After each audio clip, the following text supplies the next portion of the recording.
Boa noite, meu nome é Matheus Marcondes e eu irei falar, junto com meus colegas Carlos Eduardo, Yuri Lins e Caio Correia, sobre o tópico 4.7, que fala sobre a ciência econômica depois de Keynes. Bom, muito mais de meio século se passou desde a Revolução Keynesiana e até hoje nenhum economista ou teoria conseguiu se impor com tanta força.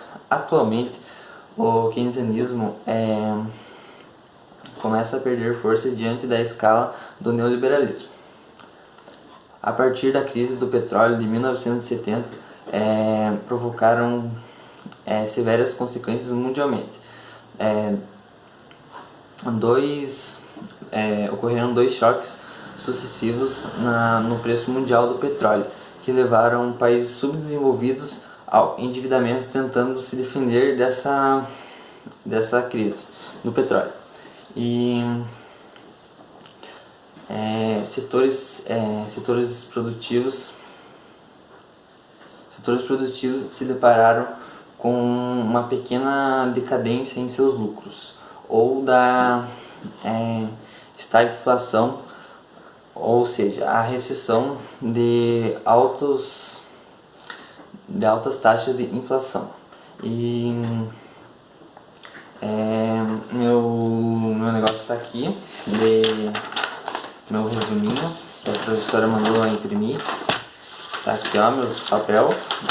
E aqui, ó. E boa noite, fiquem em casa, não saiam, porque temos que nos prevenir dessa doença que está vindo. E é isso.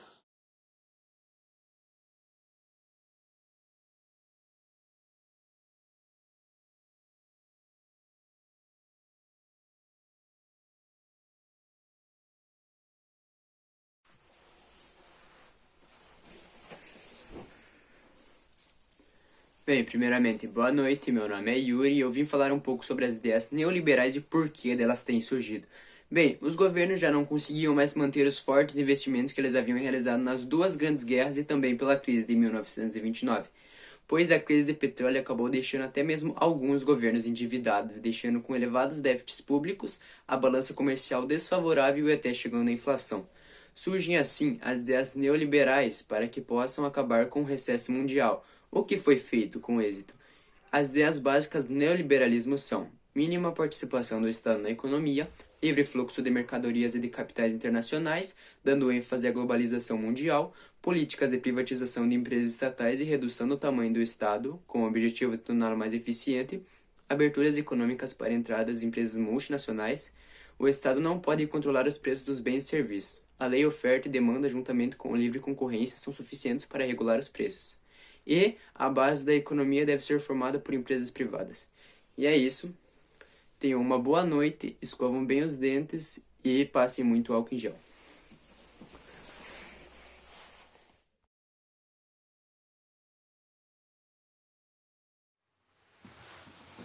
Primeiramente, boa noite. Meu nome é Carlos Eduardo e eu vou falar sobre os governos neoliberais.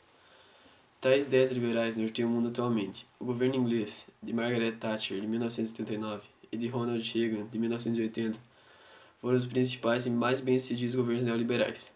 No Brasil, o governo de Fernando Henrique Cardoso, de 1995 a 2003, foi um dos que mais adotou brilhantemente as ideias neoliberais, e algumas delas seguidas até hoje pelo governo atual. Bom dia, meu nome é Caio Correia e eu vou falar sobre o resumo. Primeira fase pré-científica da economia da antiguidade até 1750. Nós estudamos a fase pré-científica da economia e como os assuntos estão relacionados à economia eram abordados nessa fase. Segunda fase científica da economia, 1750 até 1870. Estudamos as fases científicas da economia, conhecemos a escola fisiocrata e clássica, bem como as principais ideias defendidas pelos pensadores de cada uma delas. Estudamos também o pensamento marxista. Terceira fase, a teoria neoclássica, 1870 até a Grande Depressão de 1929. Estudamos a fase neoclássica da economia. Quarta fase atual da ciência econômica, 1929 até os dias atuais. Conhecemos o pensamento keynesiano vigente. A partir da Grande Depressão de 1929, estudamos também a fase atual da economia.